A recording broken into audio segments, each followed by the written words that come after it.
Hi, everybody. Welcome. I hope you're having an easy fast. Hope your head's not hurting too much. Keeping the energy. The best part about this time for me is that Anat's going to do all the talking. So I'm counting on taking a little nap while you're doing that. If you don't know Anat Hoffman, let's welcome her with some jazz fingers or clapping, whatever.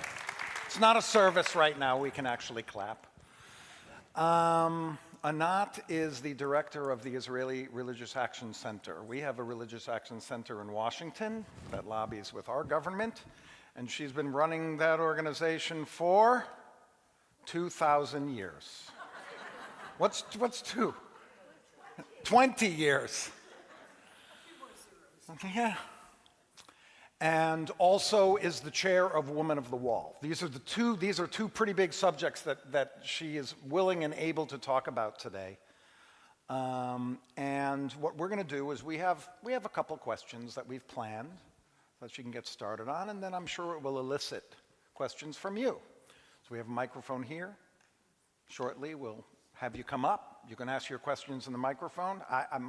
My request is that they're questions and not statements with a little question mark at the end of it,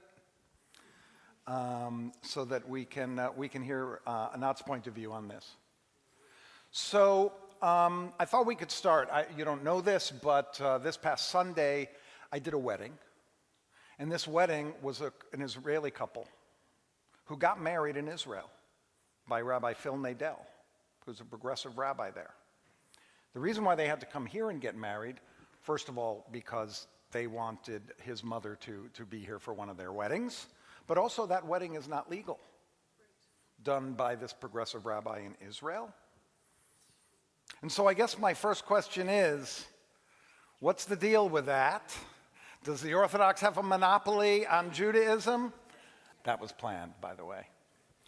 So if you could tell us a little, start with that. You know, what is the Jewish situation religiously in Israel?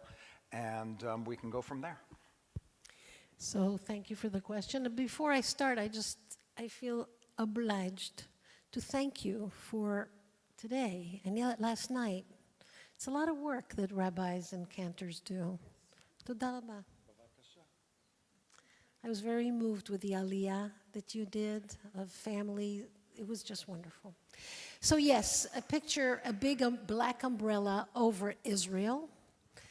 We have an Orthodox monopoly. It's actually an ultra-Orthodox monopoly. All things religious are Orthodox. That means that the way we observe Shabbat, the way we do our funerals, the way we observe kashrut, the way we get married and divorced, the way we observe Chagim, everything has to do with the Orthodox rabbis. You probably wonder, why did our government fall? You know that we're about to have, on the 1st of November, our 5th election in 3 years. Why did the Bennett government fall? For those of you who don't remember, I will remind you.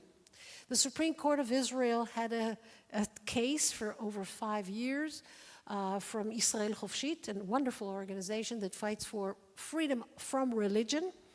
And it was about the practice that when, in the 8 days of Pesach, if you are going to a hospital, we have many hospitals in Israel, when you open your bag for inspection, for security at the entrance of the hospital, on Pesach, the security guard also looks at what kind of food you have in your bag.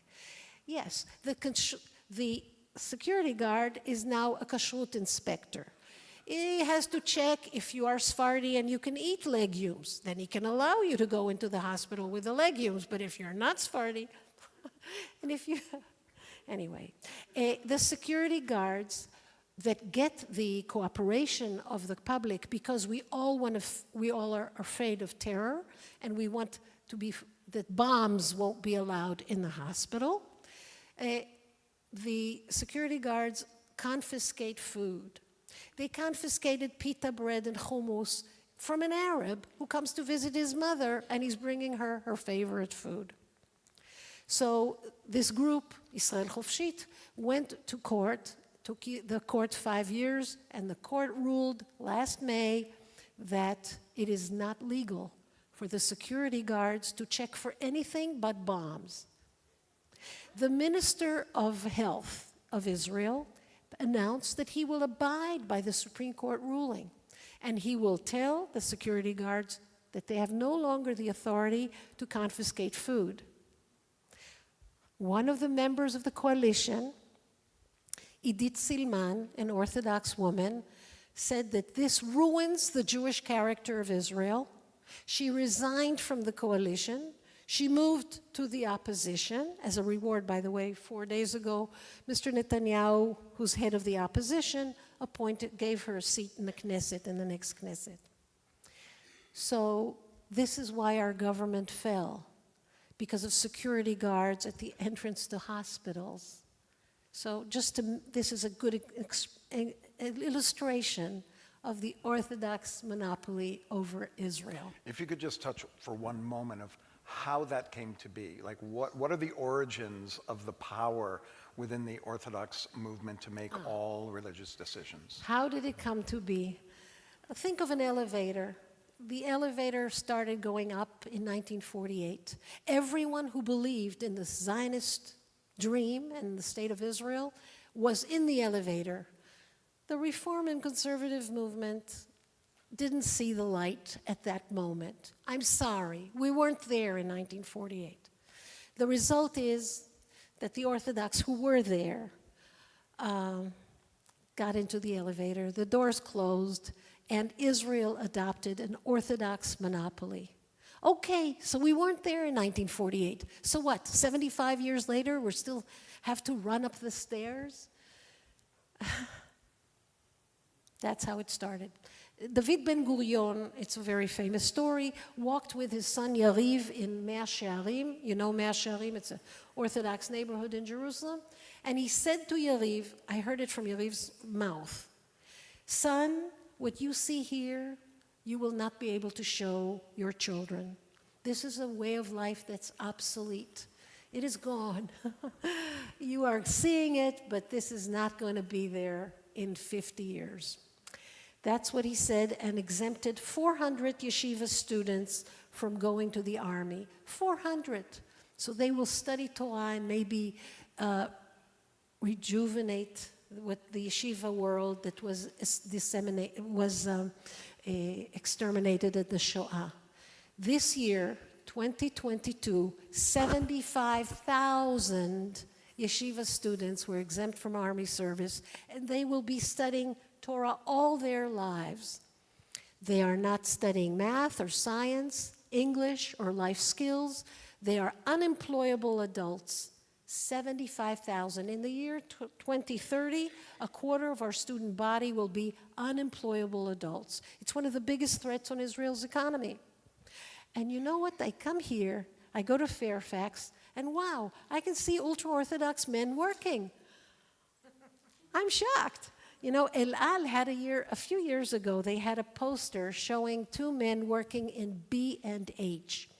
B&H is a store for photography equipment in New York. Israelis don't go there single file. They go in buses. They go as a tribe. Everybody goes to B&H. By the way, B&H means Be'ezrat Hashem. It's an ultra-Orthodox, huge store for photography. Everybody working there is ultra-Orthodox. El Al showed in a poster two men packing a box in B&H, and it says in Hebrew, if you want to see them work, $1,500 round trip to New York, fly El Al. I should bring this poster to show you. I guess I would have a question. Are there any Orthodox men that are in the army? Are there any groups within the ultra-Orthodox that do serve in the IDF? Jonathan, if I can be expressing my personal opinion. No one's going to say I don't anything, want them in the army. And we're online. I don't want them in the army because, first, I don't want someone who never studied civics to go to the army. They are exempt from civics.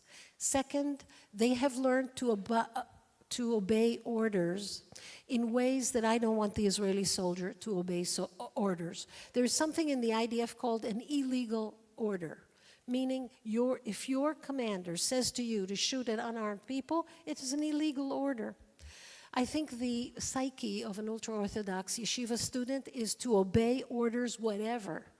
I don't want him as a soldier. He doesn't have the physical fitness or the mental fitness that I would like to see in the IDF soldier. And worse, when they go into the army, and 4,000 of them were in the army this year, they demand complete segregation with women. A woman cannot fly in a helicopter above their base. We are now representing a group of women soldiers from a unit called Karakal.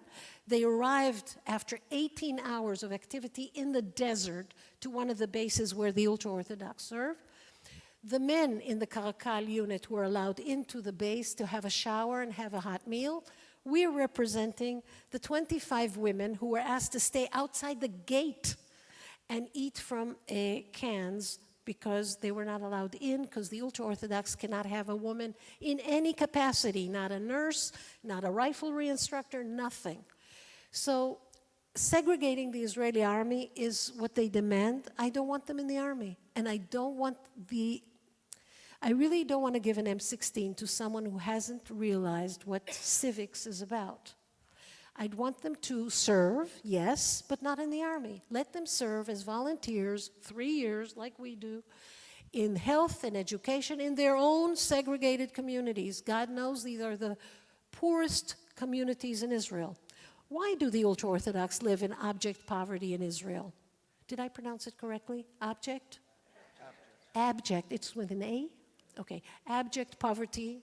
Because they're unemployable, because the only thing they learn to do is to be a kashrut inspector or a shochet or a ritual bath technician or a shatnez laboratory technician or a rabbi. That's it. Do they want to have other jobs? Yes, they do. We just did a poll among ultra-Orthodox parents. They want their kids to learn English. They realize that English is the path to the internet. They need to know what the enter button looks like. Can you imagine that they only have kosher phones and kosher computers and they cannot enter the world? I think the leadership, the rabbinic leadership of the ultra-Orthodox wants to keep them unemployed and poor and completely dependent on their 3 ultra-Orthodox parties. And I think a revolution has to happen, and I think the leaders of this revolution will be ultra-Orthodox women. The bravest feminists in Israel are ultra-Orthodox women. There's now a new party that's going to be running on November 1st. It's called Lo Nivcharot, Lo Bocharot. If we're not elected, we won't vote. Ultra-Orthodox women rebelling. Isn't that wonderful? They're educated because, unlike the men, they do study core curriculum. Ultra-Orthodox girls study English and math and science and everything, and mom knows it. This is true. Are they the breadwinners of the family They're in many cases? They bring in the bacon, so to speak. The kemach. Yes, and you know what? It's true in every family that mom knows everything, but in the ultra-Orthodox family, it's even more true. Because if a kid wants to know what a mortgage is or how to write a check or how the world operates, mom knows. Mom knows how to operate a computer, and she knows what the world is like. And more ultra-Orthodox moms have had it with their children living in abject. I just picked up that word, so I need to. Abject poverty. And they want to see a change, and I'm hoping that they will. So the rabbis are very worried about those girls. This brings me to the obsession with modesty. In the last 15 years, we've seen a growing obsession with women's modesty. It's segregated buses where women are assigned to the back of the bus, or in El Al that a man would not be willing to sit next to a woman, or a prize that was given by the Ministry of Health and they wouldn't give it to a woman. A man had to take it because the minister was not willing to shake the hand of a woman. And all sorts of expressions that express how worried the rabbis are about women's empowerment. You think you're so smart? You sit in the back of the bus. You think you're so clever? you won't be able to get the prize on stage. We won't be willing to hear your voice. And I think the rabbis are right to be worried because a revolution is on its way. Every time you talk, I get so agitated. I don't know, you bring out these ideas that are happening in Israel that are so against what we think of as equality and what we think of as we're all sharing this world, yet we're not sharing this world. If you could, we're talking a lot about the traditional Judaism in Israel. Tell us a little bit about the dynamic between that side and the progressive side in Judaism. Is the progressive side growing?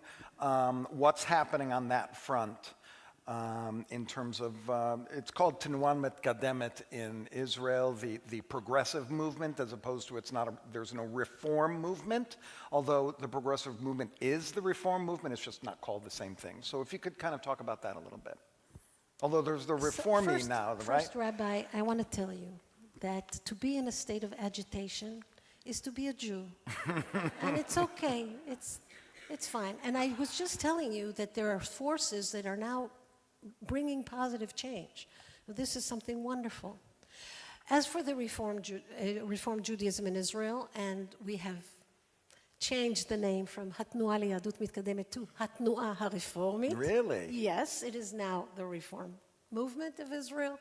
It is growing. There are 50 congregations in Israel. Some of them are very solid and big. But I want to say something about what it means to be a Reformed Jew in Israel. In Israel, are there any Israelis here? No. One will admit it. A little bit.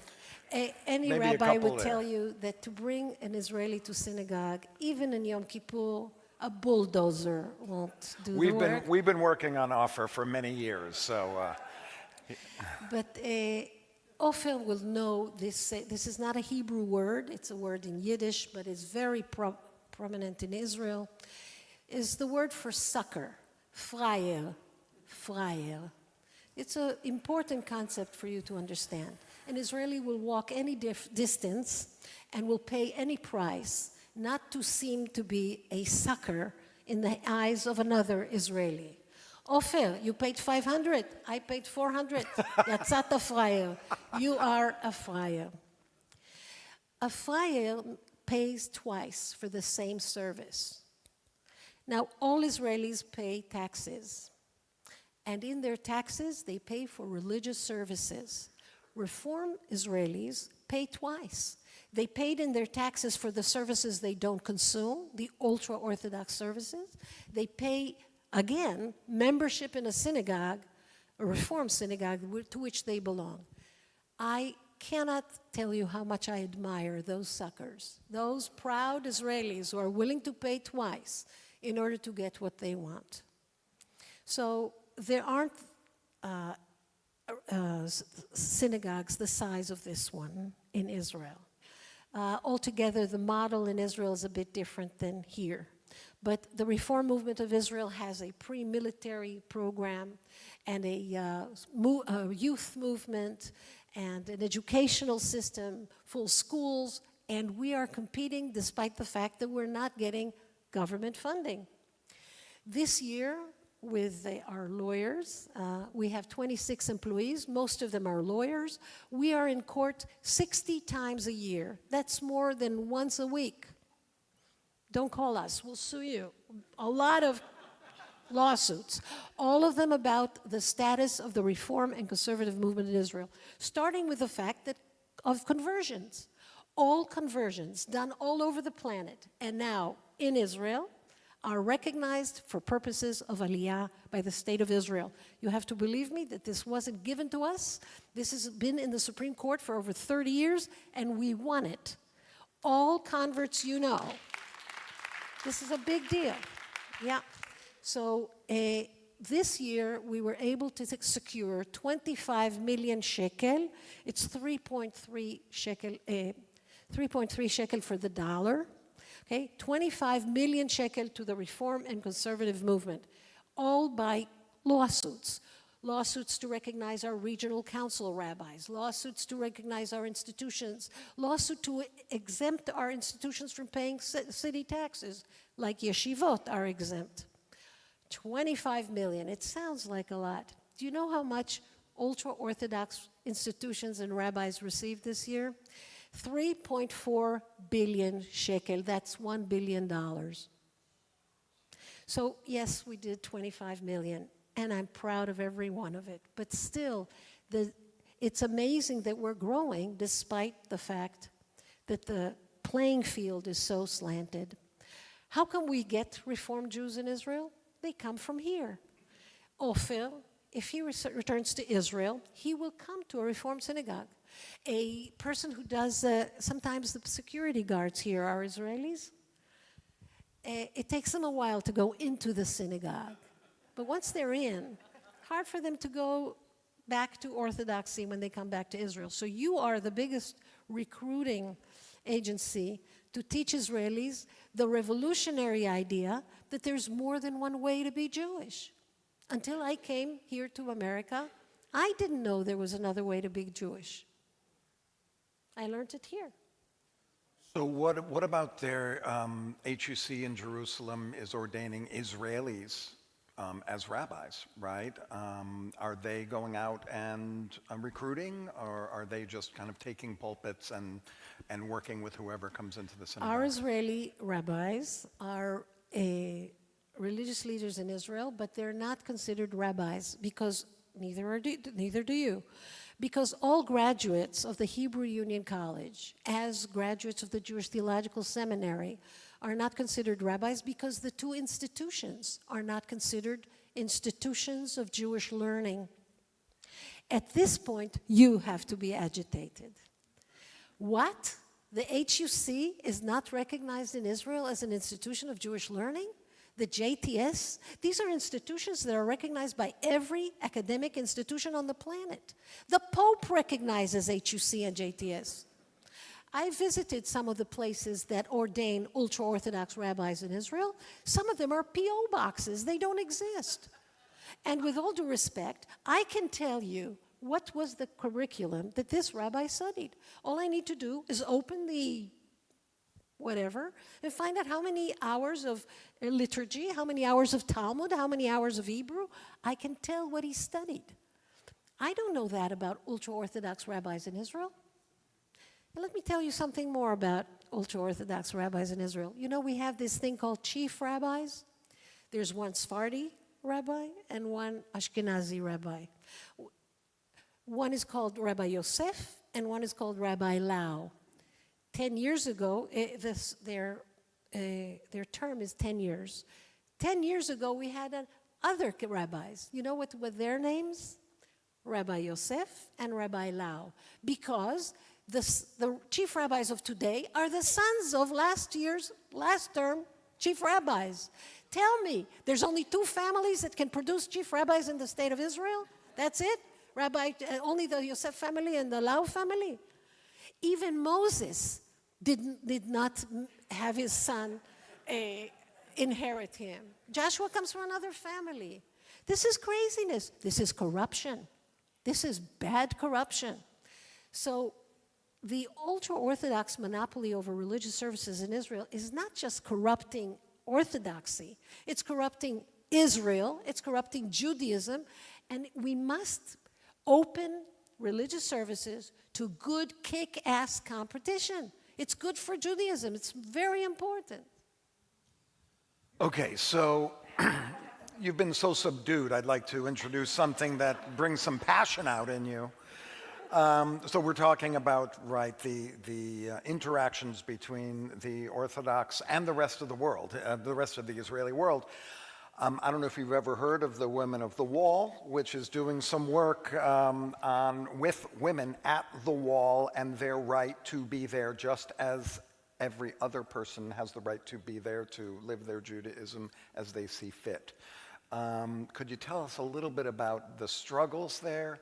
And before we start, just my interest, how many times have you been arrested? when do I slip you the $100? $100 for this wonderful question. I'll tell you something about Women of the Wall.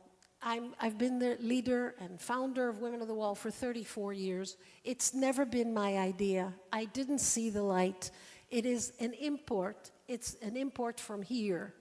There was a conference in 1988 of Jewish women from all over the world, the first feminist conference in Jerusalem, the Conference on Empowerment of Jewish Women. And a group came from North America, Canadian and American women who are Reform, Conservative, and Orthodox. And they said that they're going to go to the wall and read from the Torah and pray the prayer for Israel. All of us, the Israeli participants, immediately, we didn't even have a big discussion. We knew we're not joining them. We knew better. We knew that this is the discotheque of the ultra-Orthodox. No one's going to go there and read from Torah. We predicted that they'll be chased away. So the night before this event, I meet this woman from Brooklyn, from a place called Flatbush. She's Orthodox, Rivka Hout. She speaks with an accent that I don't know very well, because I know California. And she told me that she is unable to rent a folding table from the hotel, the Hyatt, because she needs the folding table for something called a Torah. I didn't know what a Torah is. A Torah is how they pronounce Torah in Flatbush. So she wasn't able to get a table, and I am a social activist, and of course I have a megaphone, and I have a few folding tables. I schlepped the folding table. This is how I joined the Women of the Wall. It's just important that you take credit. It was an idea born in North America, and we Israeli women did not realize that this is something worthwhile. Anyway, once they were attacked at the wall, we formed the group in Jerusalem, and we are Reform, Conservative, and Orthodox together. I'm Reform, I'm the chair. My vice chair is Conservative, and the executive director is as Orthodox as they come, from Tzfat, no less. And we are multi-denominational, and our biggest achievement is that we were able to compose a siddur that we can all read from all three denominations together. And the violence against us was growing, and we came up with 4 strategic goals. All start with the letter T. One is to wear a talit. At that point... Which I'm sure that if they wanted to, people could purchase this talit. You want it to be $200 now. Okay. If you want a Women of the Wall talit, and He's got one sitting in the back there, actually. And if you want to wear your support for Women of the Wall, it is very easy to purchase one. It's the 4 mothers talit. It has Sarah, Rivka, Rachel, and Leah on all 4 corners. And in the back, could you hold that for a second? Here in the back. Thank you. It says, Hashmi'ini et kolech ki kolech arev u'mar'ech naveh.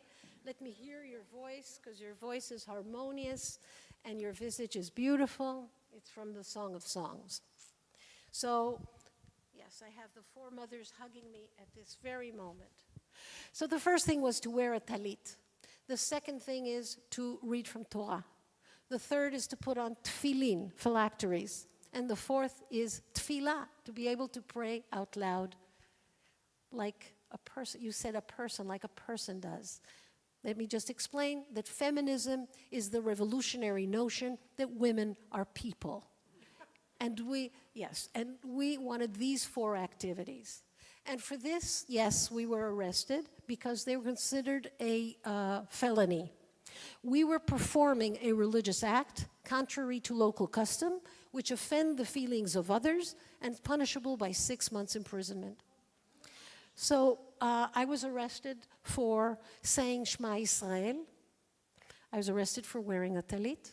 I was arrested for, I love that one, inciting young girls to have a bat mitzvah. Me and Socrates encouraging girls to have a bat mitzvah. Anyway, the police of Israel decided that and every time we come to pray, there's a lot of, there's violence, there's shouts, there's a lot of action there. So the police decided that the best thing to do in 2012 was to ban me from the Kotel. They took me to jail, then they took me to the court, and a judge there, Judge Kaduri, an Orthodox judge, banned me for 90 days. The police saw that this is a great idea, and the next month they decided to ban 5 of my board members. We're 13 board members. 5 of the board members, to ban them for 90 days. They took them to court, but this time it was Judge Sharon Larry Bavli. Sharon Larry Bavli, you can tell by the hyphenated name, is a feminist.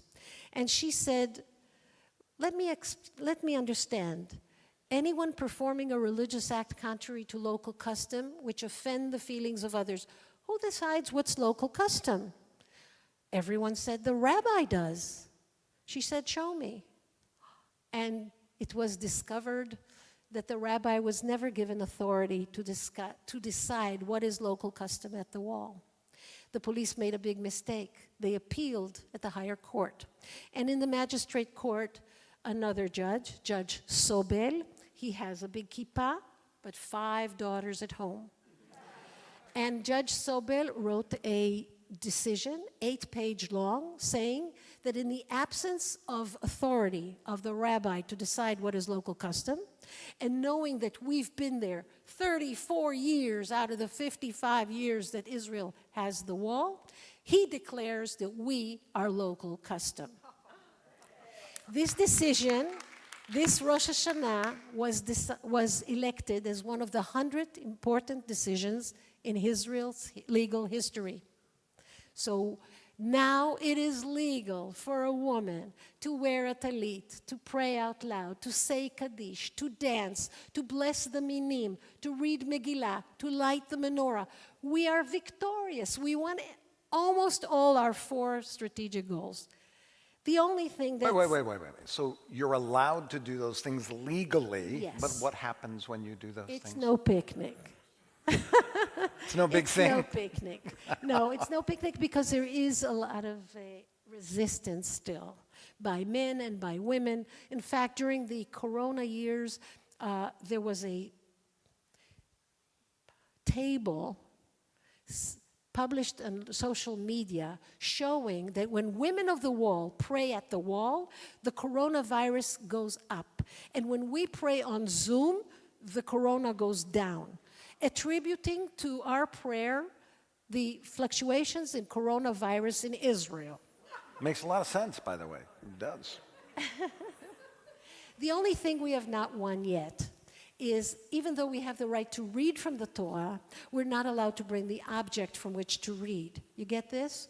Legally, I'm allowed to read, but the rabbi bans Torah from being moved to the women's section. There are hundreds of Torah scrolls in the men's section. He's not willing to give one to us, and we are forced to actually sneak a Torah to the wall. And if I talk to your grandchildren or children, I always ask them, how do you think we should sneak the Torah in? They get very interested in this topic. I got great ideas from your kids. Laser beams from the Jewish quarter on the wall, that you would read the Torah from the laser beam, or put it in a hollow false But leg. how could they give you a Torah if they don't want you touching it or holding it? That's right. I said, I will donate a Torah just for women's use, so you don't need to touch it. He said he doesn't accept gifts from prostitutes. So I can't donate a Torah for this purpose. Here I want to connect what I told you about why the government fell. Remember, I told you that security guards are not to check for chametz. On Sunday, which was this week, I've been here 2 days, I was in court, and I came exactly with the same thing, saying that the security guards at the kotel, at the wall, cannot check for a Torah scroll on my body.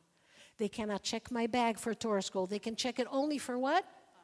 For something that may harm people. And the judge looked like she understood it. Even though she's Orthodox, she was able to.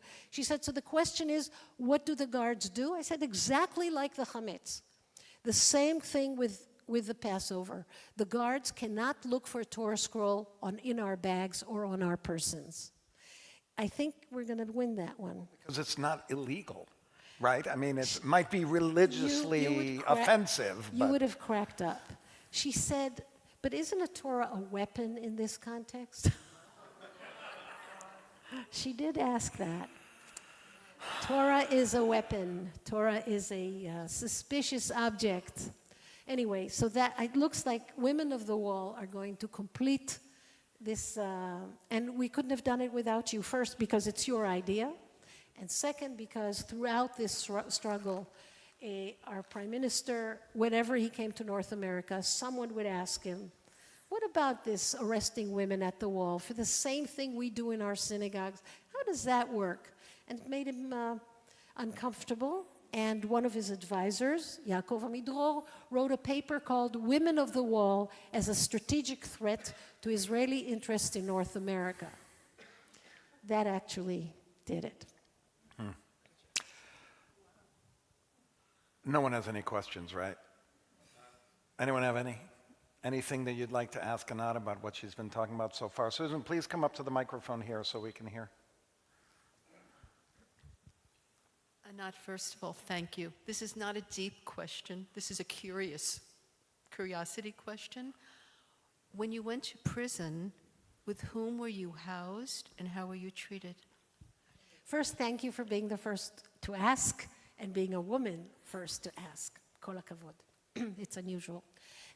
In one of my arrests, I was with 3 other women in the cell. One of them was accused of solicitation for prostitution. She was from Siberia. She was Tatar. Beautiful woman. She was in Eilat for 6 months. And she was arrested on the one day she went to see the holy places in Jerusalem. She spoke only Russian. I don't speak Russian. And I tried to explain to her that I pray in a place you're not allowed to pray. So after some thought, she asked me if I'm Pussy Riot. I said, yeah, I like Pussy Riot. Pussy Riot is a group in Russia that challenges Putin. The second woman there was a car thief. Her specialty is German cars. I asked her what she stole this night. She told me a Volvo.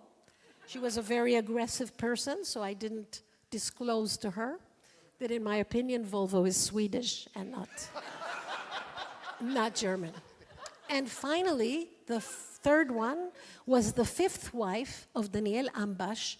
Daniel Ambash is an Orthodox rabbi who had a harem of 5 women and over 30 children in the middle of Jerusalem because he doesn't believe that the halacha about marrying one woman applies to him. What synagogue is that? And she's the 5th wife, and she was incarcerated because they felt she was a witness to child abuse. Later, Ambash was in prison for many years for child abuse, but she was a witness to child abuse and she refused to testify, so they put her in jail. So I had a hard time explaining to my cellmates, what am I in for? But that was jail, not prison, correct? Yeah, they never... She didn't spend days and days in prison. No, but she every was taken time to it's jail. 1 night or 2 nights. It's no picnic. So you want to come on up? And Marcy, you can go next. Yes.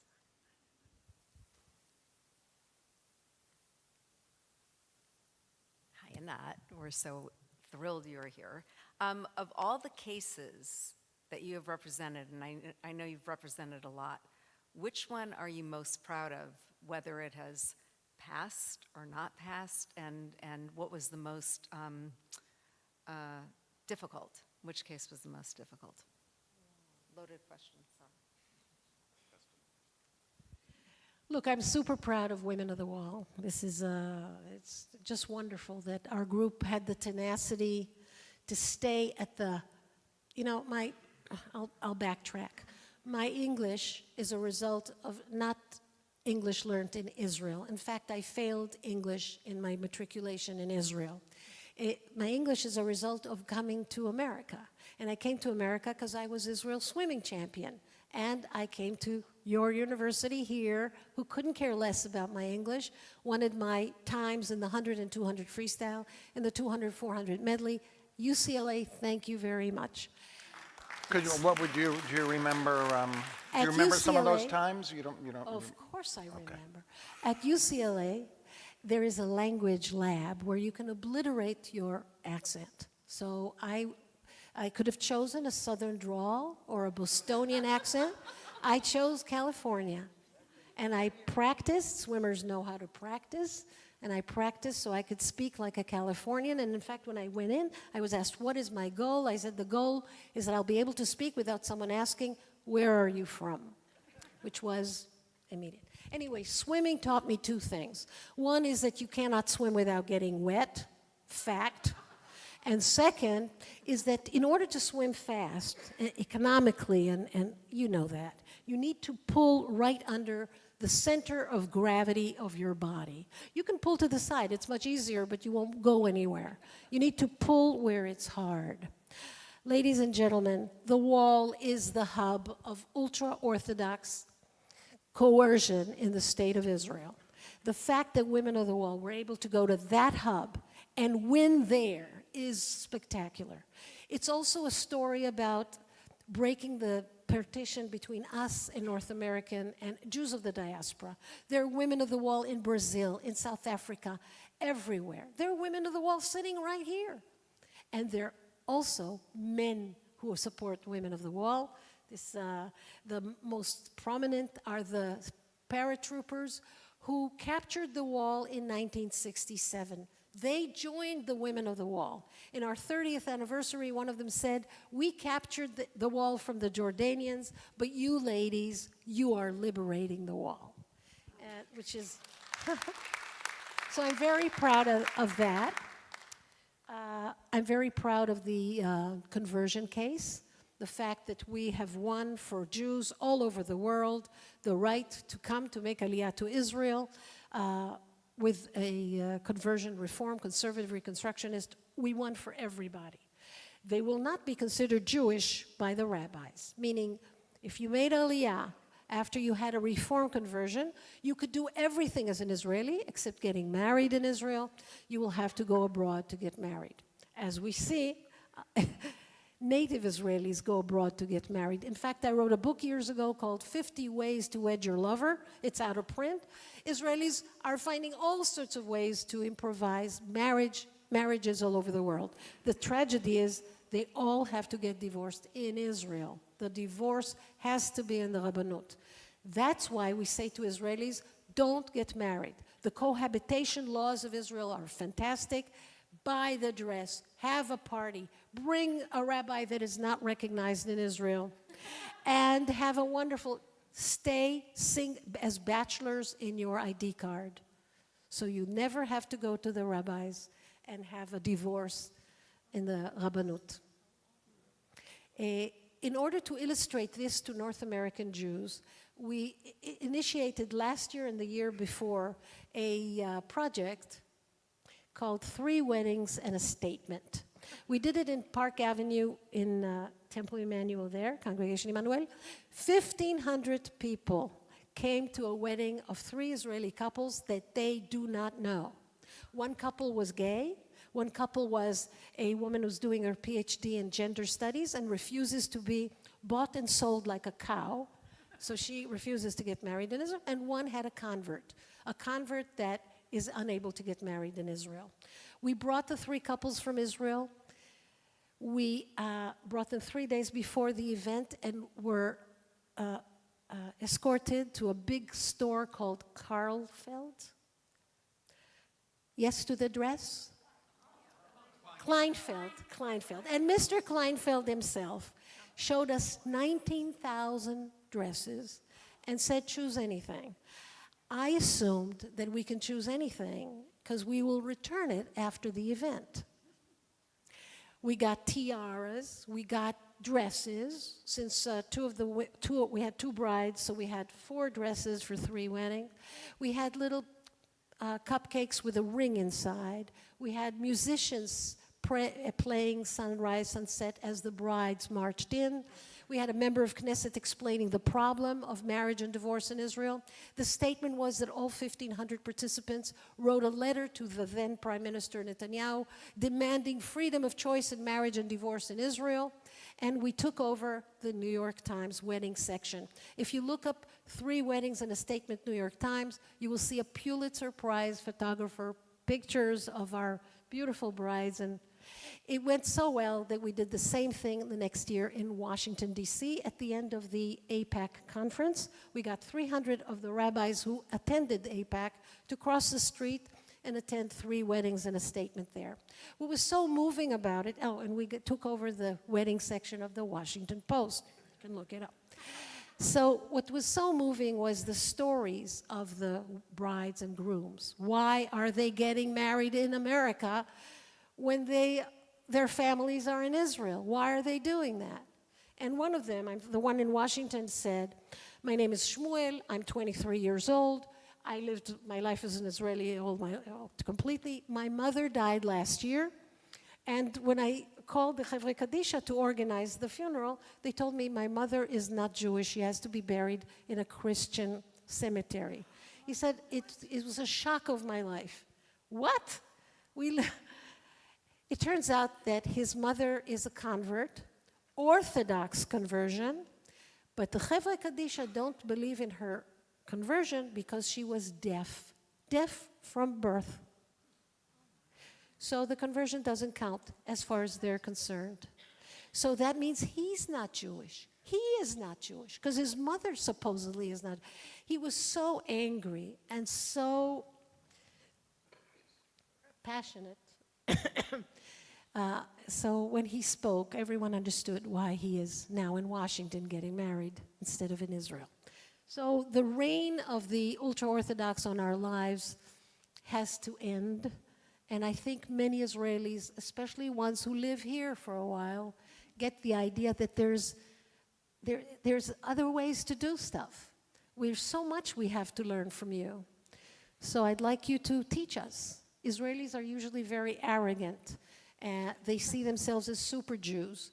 Let me let you in secret. Many times you think of us as super Jews because this is many years of studying, because we pronounce chet and resh correctly, and that's it. Many of us are way less educated than you in Judaism. I am shocked at the ignorance of some of the Israeli Jews I know. Who will teach them Judaism? Who will actually go into secular schools and teach Judaism? The parents won't allow an ultra-Orthodox rabbi in, and the government doesn't recognize him as a rabbi.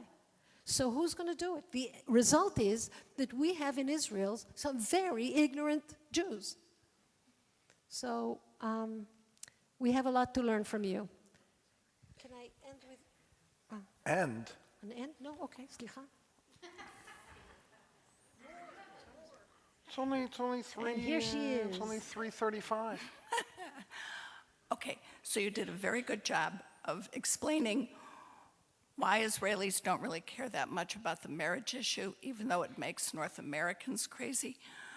Would you please explain and discuss the transportation issue on Shabbat, which was a really good conversation that we had? Okay. Thank you. So despite the 3 weddings and a statement illustrated something that is very abnormal in Israel, but it doesn't hurt Israelis very much because they found so many ways to get married and get divorced outside of Israel. But the thing of Shabbat and public transportation, that cannot be improvised. Israel, starting on Friday morning and ending on Saturday night, has no public transportation. This is terrible for anyone who doesn't own a car or doesn't have a driver's license, meaning young kids who cannot drive, older people who lost their driver's license, people of special needs who don't have a driver's license, poor people who don't have a car, people who think about ecology and don't want to own a car. All these people are incarcerated in their homes during the Shabbat because there is no public transportation. They're not observing Shabbat out of goodwill. They are forced to observe Shabbat. We have only one day off. I envy you for the weekend more than I can say. I miss 31 flavors and I miss the weekend. You still have 31 flavors? Okay. So these are the two things I miss in America. The weekend. We don't have a weekend. So if you are a granddaughter, 16 years old, and you want to visit Savta in the hospital, the one day you can do it, since you're studying 6 days a week, is to travel on Shabbat to Hadassah. There is no public transportation to Hadassah. You can't get there. So this is hurting Israelis. And I think that this is a very low-hanging fruit, and I believe that public transportation on Shabbat is something that Israelis are going to... Is that in all cities? Are there any cities in Israel where there's public transportation? There are some. Haifa, I am now living in Haifa. Haifa has public transportation on Shabbat, and the buses are full of people. There's a real need for that. So we're going to push when I'm not going to be in my job anymore, but the organization after the election is going to push for public transportation on Shabbat, and I think this is doable. This is a low-hanging fruit. I'd like also to see a change in funerals. Until our Rabbi, Aaron Penkin, was killed a few years ago, I've never been to an American funeral, Jewish funeral. I thought that the way we do it is the way, the only way Jewish funerals are held. I can't tell you what a corrective experience it was for me to see a dignified, beautiful ceremony in America. In Israel, there are 319 cemeteries. Other than 7 of them, all of them are only Orthodox burials. And Orthodox burials are awful, It starts with the guy announcing, know where you come from from a drop of sperm. Know where you're going to be eaten by worms and maggots. Know, you know that. עקביה בן מהללל אומר, דע מאין באת מטיפה סרוחה, דע לאן אתה הולך אל מקום רימה ותולע. Offer, you can correct me if you have not heard this in an Israeli funeral. This is how it goes. Women are not to eulogize. In many cases, men and women are forced to stand separately. There is no coffin. People in Israel would love to have the option of having a coffin. We have only a shroud. It's the law. I didn't know that. If I have one thing that I'm angry with the Orthodox about is that they robbed us Israelis from knowing that there are so many other ways to be Jewish, that we really think there's only one way. And I think this is a great gift that you have to give us. Your elasticity, your tolerance to people of special needs, to LGBTQ issues, to your ability to turn right on the red, to trust the driver, to make his own mind about when is it safe to turn. This is wonderful, and I many times find that you are reluctant to share with us your wisdom. And I'll tell you why. Because we Israelis shut you up. We tell you, be like an ATM. Give us money and shut up. We went to all the taxi driver says it to you on the way to the airport, from the airport to the hotel. He says, I went to 5 wars. I pay taxes here. Don't tell us what to do. Give us money and support us, but don't give us your advice. Israelis are very arrogant this way. I would like to inoculate you against the taxi driver. No Jew, regardless of how many wars he went to, can tell you that you don't have a seat at the table when we're discussing what are the Jewish values of the Jewish state.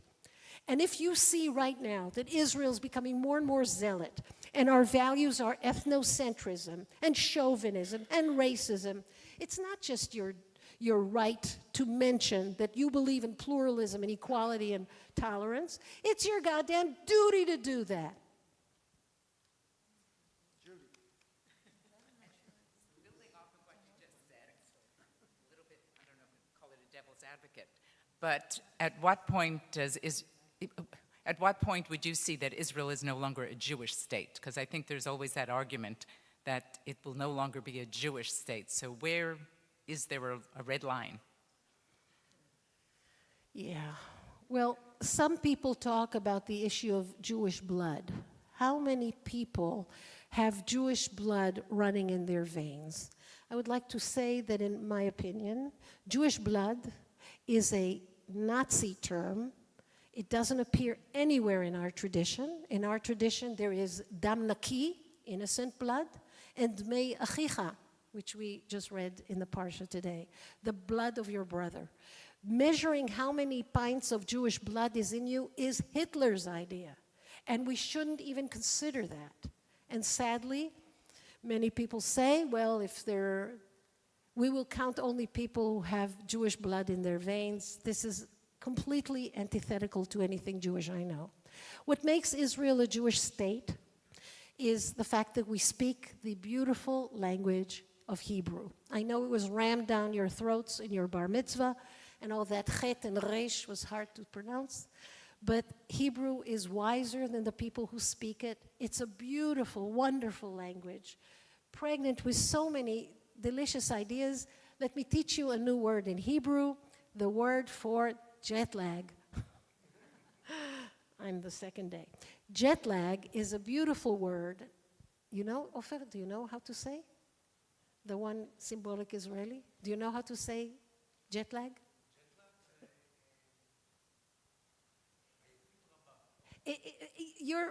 He said, ayefut rabba, great tiredness, ayefut.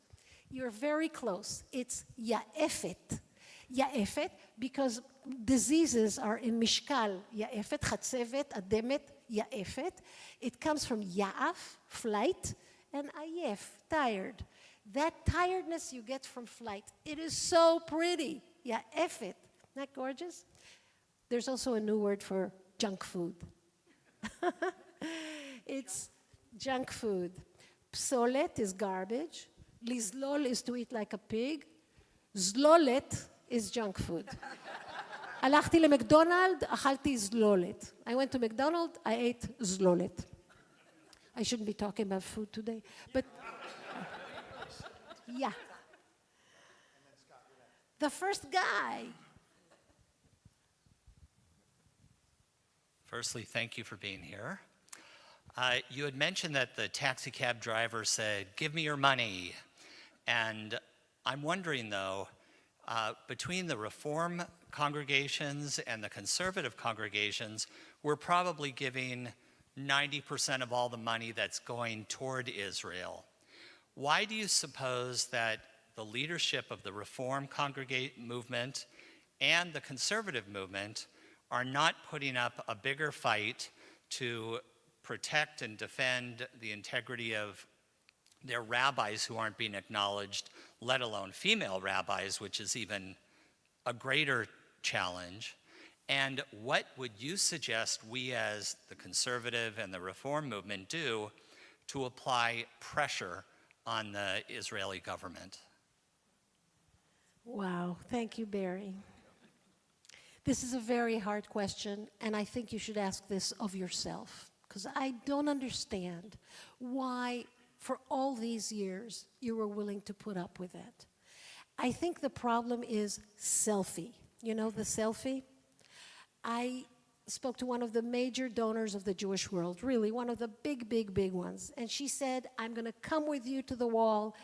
I'm buying a talit. I'll stand next to you. And she is so important that the night before, she got a call from the Israeli ambassador in Washington saying to her, don't do that. You know, this group is very extreme. Don't join the Women of the Wall. And I have a bonbon to give you. If you not go to the Women of the Wall, I can organize for you breakfast with a prime minister and a selfie. When Rick Jacobs, at the annulment of the Kotel Agreement, decided to lead a decision not to have dinner with the prime minister, and the whole leadership of the Reform Conservative movement decided to ban that dinner, people were very upset that they're going to miss the selfie with the Prime Minister of Israel. Something about the selfie with the Prime Minister of Israel trumps your dignity and self-respect and everything else. I'm asking you, what's so big about having a selfie with the Prime Minister of Israel? I never understood why look at what happened in AIPAC. When Prime Minister Netanyahu in 2016 stood in front of AIPAC and announced that he found a solution to the wall, 20,000 people jumped to their feet and cheered. The next year, he annulled it.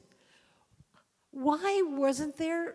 He was, again, received at AIPAC as if nothing happened. It's that selfie business. I have no explanation.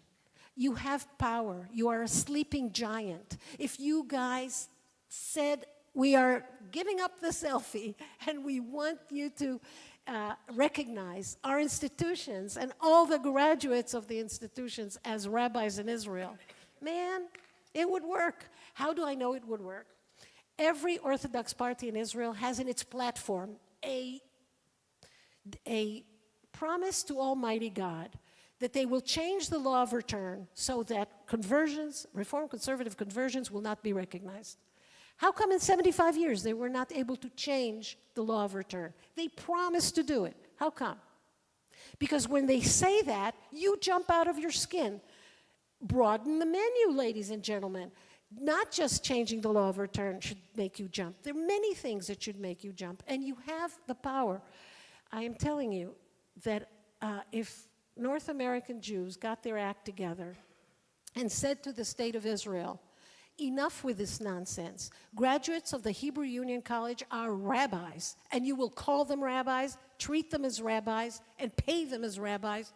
The nonsense will end. Look what happened with El Al. In El Al, a woman was not allowed to sit next to a man. No. A man would refuse to sit down, an Orthodox man, would refuse to sit down until a woman is removed from her seat. Raise your hand if you've ever heard of that. Of course, you've experienced that. Until we went to court and sued El Al, we had a wonderful client, René Rabinovich, an 81-year-old Holocaust survivor from Belgium, and she was removed from her seat on a business flight from Newark to Tel Aviv. We won. It is now worth $18,000. If someone tells you in El Al to move, $18,000 in damages. You just have to make sure that the person that asks you to move is the flight attendant. Don't move until the flight attendant tells you to move. Even if a movement of her hand, if she indicates with her hand that you should move, it's still worth $18,000. We just won it with EasyJet. $18,000. Now, there's no longer this nonsense. Why? Because El Al is not willing to put up with it anymore. They're not willing to pay damages $18,000 every time. You need to take a stand. And you can take a stand on so many other topics. You're just going to have to give up on the selfie business. Yeah, go ahead.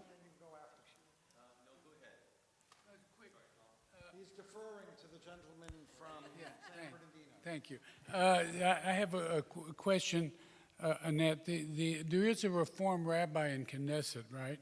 And will that make a difference? Because, the Reform movement made a big deal about it. He was here before a couple of times.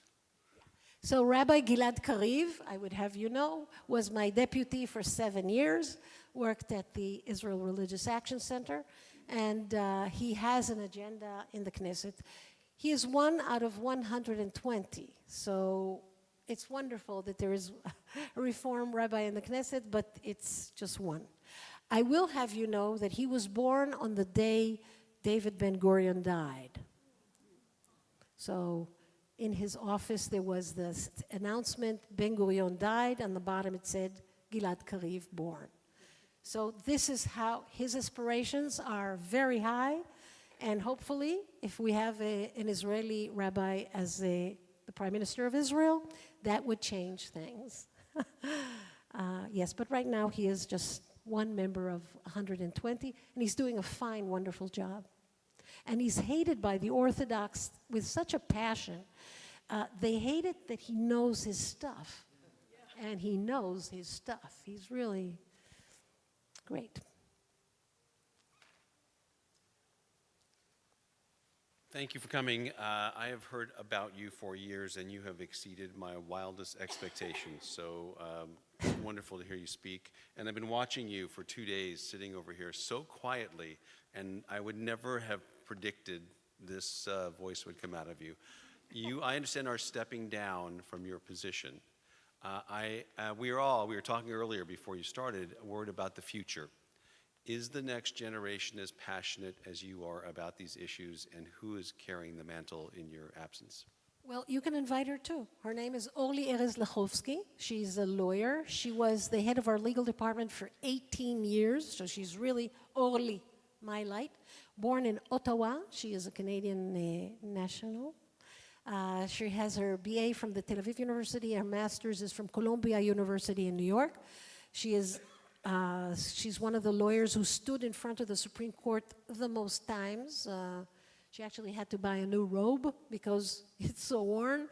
I think the organization is in excellent hands. I think I decided to retire because I was afraid to lose her. She needed to move up. And maybe, I don't know what retirement is like. I'm open to advice, what to do with their retirement, but it's a good move. We're in good hands. And look, But what about the younger women in Israel? Do they want to pray at the wall? Do they want the rights that you've been fighting so hard for 30-something years? yeah, I think Israeli women are very Orthodox and non-Orthodox women are ready to march for more equal rights. I think it's a wonderful thing. And I want to say something about the state of Israel altogether. If there was another Jewish state, I would be on the first plane going there. There isn't. This is our one shot. If we ruin this one, we will not get another chance. So we need all the advice and wisdom in the world to try to make this one work. And I think Israel's a misguided idea that all the great brains are in Israel and not to really engulf North American Jews and Jews of the diaspora everywhere to what could be the best way for us to solve some of our issues. We're going to be lost. And I think Israel is way more important to be left to the Israelis. Way too important. It is one of the most important historic developments of our lifetime. And I think we have to insist on advising Israel, whether Israelis like it or not. We have to do that because clearly they need help. Did I mention 5 elections in 3 years? Yeah. Nope. There's like 100+ screens watching this. We're online as well, so we need you to be on the microphone. I wish I had prepared for your talk, because I do find it, I disagree with a great deal of what you have said. I am offended if someone comes to America, tells me what to do. I know America. I have a beautiful son. My son's life will never be on the line. I can't tell an Israeli how to run his country. No, I don't like some of the things they do. I don't like some of the things we do. Why are you that interested in encouraging opinions from Americans in the diaspora? For many years, we had it much easier. Now, Israel's an easier country. But I didn't run to be a chalutznik. So it's, I'm just thinking of all the things you said. The buses, those horrible, noisy buses in Tel Aviv, you want to hear 7 days a week? You want to take away the mystique of no buses in Jerusalem that every American Jew talks about how special it is on Shabbat? You want it to become Wilshire Boulevard? There are certain things that are Israeli. There are certain things that are French. There are certain things that are American. I don't see the benefit.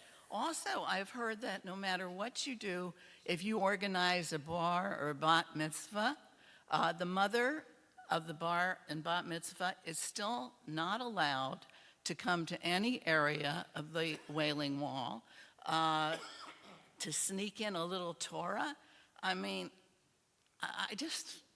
like I said, I wish I had thought about what you were going to say, but I wasn't really aware. So those are just a couple of my feelings about your opinion. Thank you so much for this.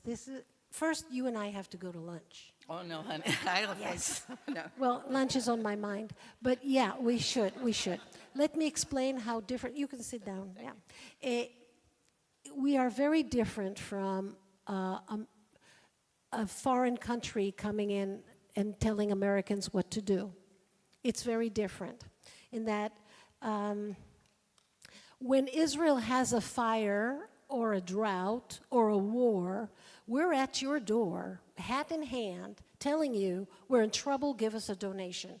You do agree that for the last 75 years, we've done it. So when it comes to some catastrophe of our own making or somebody else's making, we know your address and we say to you, it's a joint venture with this, all the Jews are part of it. It's a national project. All Jews have to participate. So how come we know your address when we're in trouble to get money from you, and we don't know your address when we want to hear advice? When we're lost and we need to, for example, how we run our religious world. Many Israelis say they hate Judaism. How did this happen? How does it happen that so many Israelis do not get married in Israel? No, you're mixing the metaphors here. And besides, I agree that it's not right for one sovereign state to interfere in another sovereign state. But Israel is in a different position. I might remind you, when it comes to the Iranian deal, our prime minister came and spoke behind the back of the president to both to the Congress, right? We did it. But here I'm talking about something different. Israel is a joint project of all Jews. And questioning what are the values of the Jewish state is something all Jews have to talk about. No one can tell you that because you didn't send your children to the army and you didn't pay taxes in Israel, you don't have the right to say what are the values you believe in. By the way, do you know how many Israelis do send their children to the army? What is the percentage of 18-year-olds that do go to the army? 80%? It was in 1920, it was 49%, and in 21, 46%. 2020. I'm counting all 18-year-old men and women of Israel. It's a compulsory army service, and the tendency is going down, 49%, 46%. In 22, it's predicted to be 44%. Half the Israelis don't go to the army. As far as the OECD is concerned, we lead the world in tax evasion. So when an Israeli says to you, I pay taxes, I send my children to the army, take it with a grain of salt. And besides, only 1 in 10 soldiers in the Israeli army is combat. You many times assume that if someone went to the army, he went to combat. 1 in 10. So when the taxi driver says, I went to the wars, I pay taxes, chances are he's a driver in the army and he cheats on his taxes. So I'm just saying that we'd like to think that Israelis silence you in this way. And I'm asking you not to be silent. I think that you have a duty to give the best advice you can and to point out. What I told you about the funeral is something I learned here. It's something wonderful that you can teach us. And I think Israelis silence the diaspora Jews in a way that is very detrimental to Israel. And that's what I'm saying. Yeah, I also would chime in with the idea that as a Reform rabbi in the United States, I can go to most countries and perform weddings, but I can't in the Jewish state. And I feel as you do that as Americans, that we don't necessarily have the right to criticize Israel's politics, but when it comes to the Jewish life in Israel, when it comes to religious freedom in Israel, that's where I believe I do have the right to say something, because the state of Israel represents all Jews. And if the religion of Israel is not even close to my Judaism, I have an issue with that. So to say, I would agree with the statement, I don't, this is my personal belief, I don't believe it's my place to criticize politically, but it certainly is within my right to say what kind of Judaism there should be in the world, because Judaism belongs to everybody in this world. So I would make a little bit of a differentiation there for me personally about where we have a voice in Israel and where we may not have a voice, for what that's worth. So if we're at the end, are we at the end? We are. There are two things I have to say. Okay. And one is that it is physically impossible to wring your hands and to roll up your sleeves at the same time. And I strongly suggest that you roll up your sleeves, link with Israelis who are like-minded like you, and support the organizations in Israel that are expressing your values. And let's do it together. And the second thing, I want to thank you for bringing me, because I know we didn't eat today, but some people feel that my slant brings indigestion to the community. And because I told you some things that are not so pleasant about Israel. I believe that you will love Israel even if you knew the truth about it. In fact, altogether, this is many years of marriage speaking, I think love is what remains after we know the truth. So the fact that you are able to digest some hard truths about Israel and still love it, and know that there are Israelis who share your view and share your vision, this is very important, and that's what I wanted to convey. Thank you so much for being here.